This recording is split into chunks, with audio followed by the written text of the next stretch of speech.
Bonjour tout le monde. Là, j'ai pas de micro, il fonctionne pas, fait que je vais parler plus fort. Pour le 75e anniversaire de grand-mère Micheline, je lui ai préparé un roast. Ceux qui ne savent pas c'est quoi un roast, c'est un texte comique sur la personne. OK? On dit un bien cuit en français.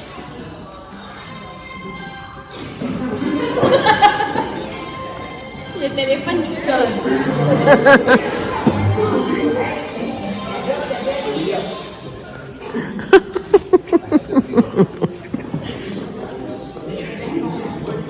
La lecture d'un roast gentil, comme grand-maman l'a si bien dit. Plusieurs m'ont averti. Ton nom sera enlevé du testament. Et avant de vous entendre dire « Ah, la méchante Marielle », pour ceux qui connaissent bien grand-maman Micheline, vous saurez donc que lorsqu'elle m'a appelé pour me demander, ou plutôt m'avertir, que j'allais devoir lui préparer un bien cuit, et en m'indiquant ce qui devait aller dans ce bien cuit, je me suis mise à réfléchir. Personne, je dis bien personne, sauf Micheline, Germaine, Major, Besnard, m'aurait convaincue de faire une chose pareille, même pas ma propre mère. Du haut de mes 24 ans, je me fais gérer par une dame de 75 ans. Et s'il y a quelqu'un qui sait de quoi je parle ici, c'est bien grand-papa Bernard. Présent. Si j'avais à décrire grand-maman Micheline à quelqu'un d'autre, je lui dirais sûrement que c'est une femme attachante, rayonnante, aidante et forte.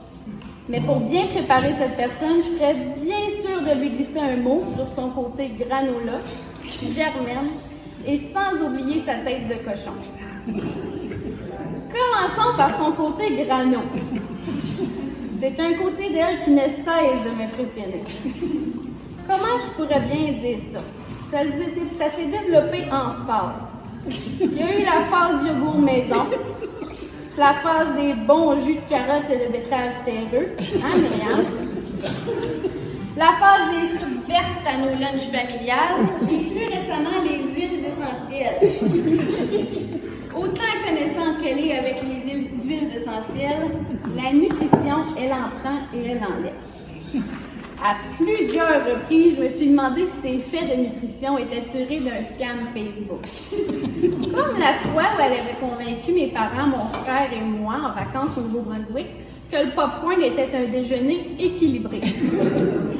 Ou encore, tel qu'il m'a été raconté, qu'elle allait chercher un baril de poulet Kentucky avec salade de choux verte néon et salade de macaroni jaune moutarde, mais surtout pas de frites, parce que c'était pas santé. Ses enfants semblaient aussi traumatisés par la phase végé. Elle allait chercher des sandwichs Subway pour toute la famille. Oublie le steak and cheese ou le poulet teriyaki, elle commandait 6-12 pouces végé, tous les légumes, pas de viande. Mais encore, quand le Nutella est sorti, elle avait dit à ses enfants que c'était santé parce qu'il y avait des noisettes. On aura tout vu. Pour ce qui est de son petit côté germaine et de sa tête de cochon, ou plutôt son caractère fort, on a tous ici été témoins d'au moins un de ces moments glorieux. Pour les Besnard, vous vous souvenez sûrement du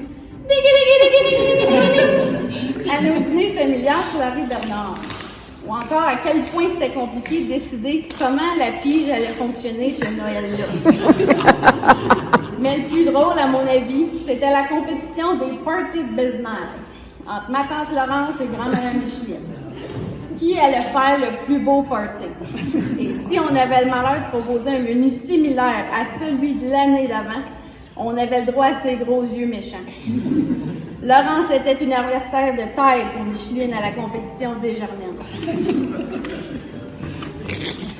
Mireille, ma mère, a été la première des enfants à se marier.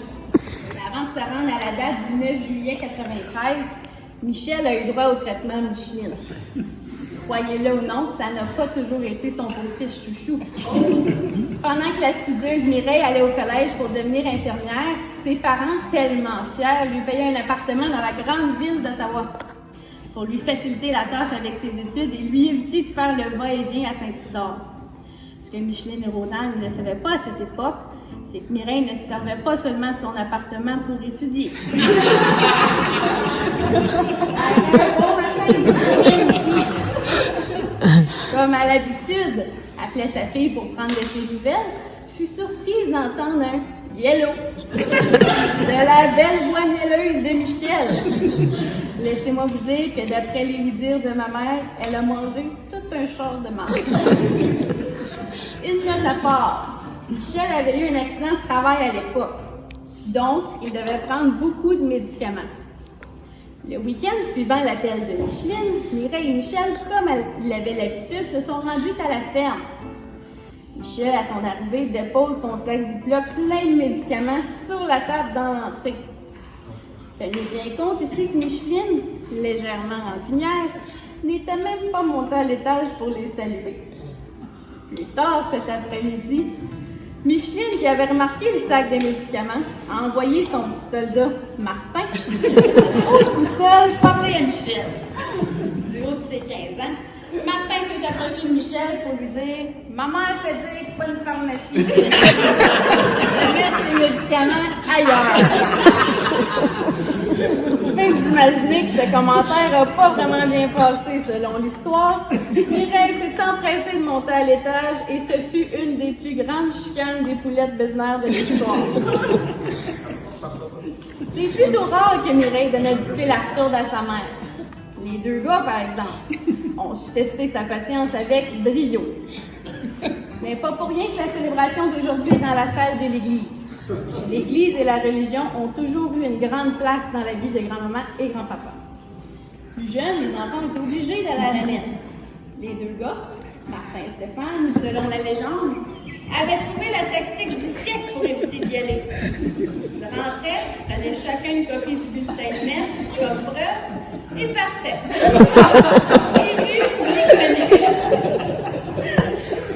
Il y a eu aussi la fois où grand-maman faisait cuire des patates dans le presto et que Martin et Stéphane avaient eu la brillante idée de l'ouvrir. Pas besoin de vous dire qu'il y avait des patates jusqu'au plafond.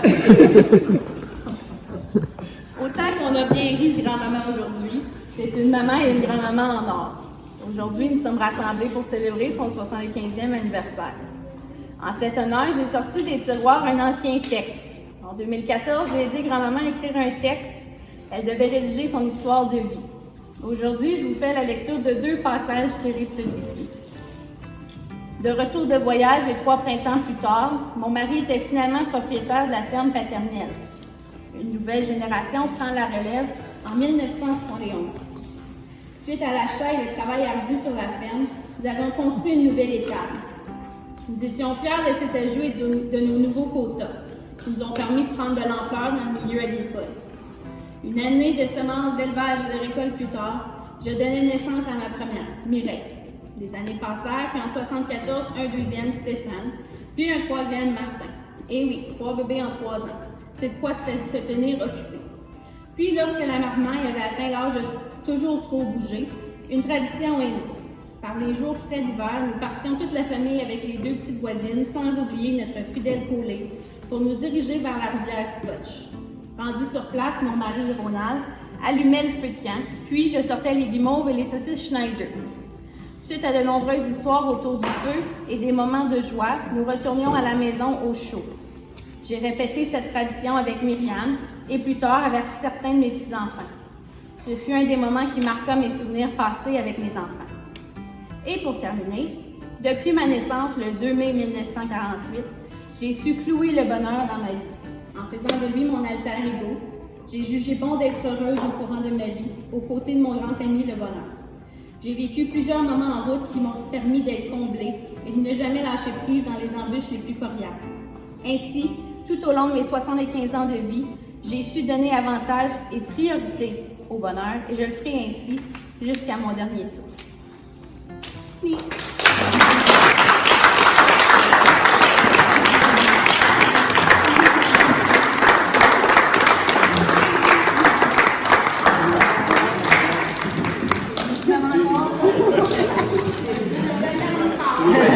J'avais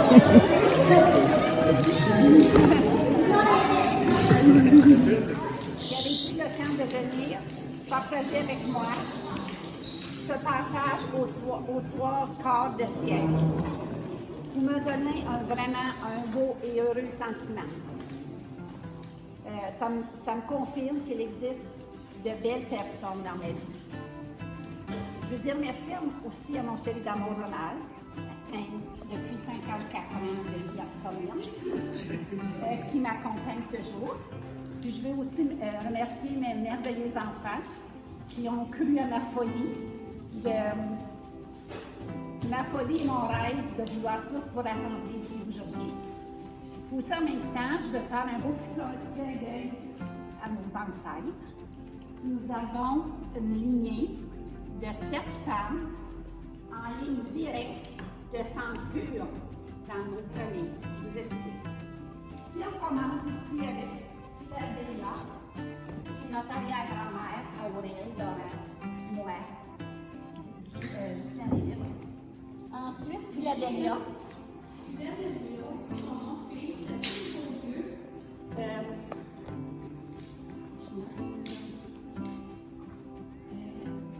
Je crois que oui, mais je ne peux pas te le confirmer. Mais je vais travailler là-dessus. C'est ça.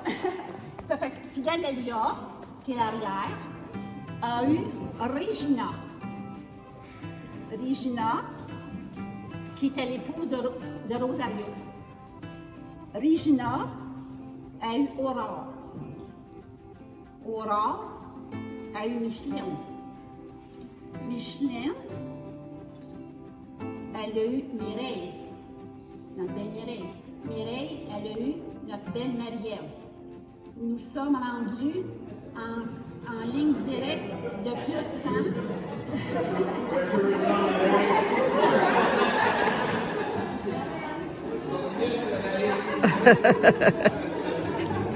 C'est ça.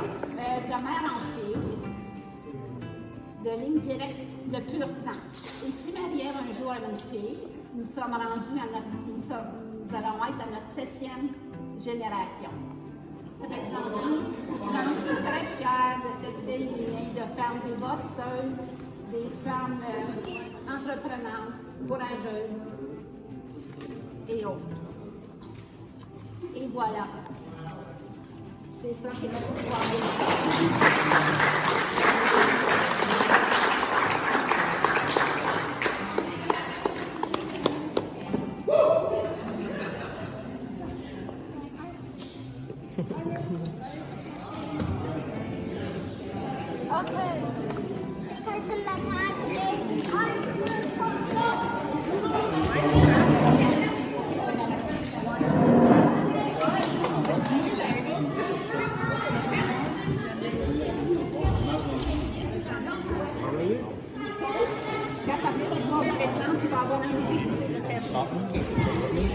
Mais il n'y a pas de price. Ben, j'espère. Non, mais il y en a qui doivent quitter. Comme les plus jeunes, ça va être avec eux. C'est ça. Parce que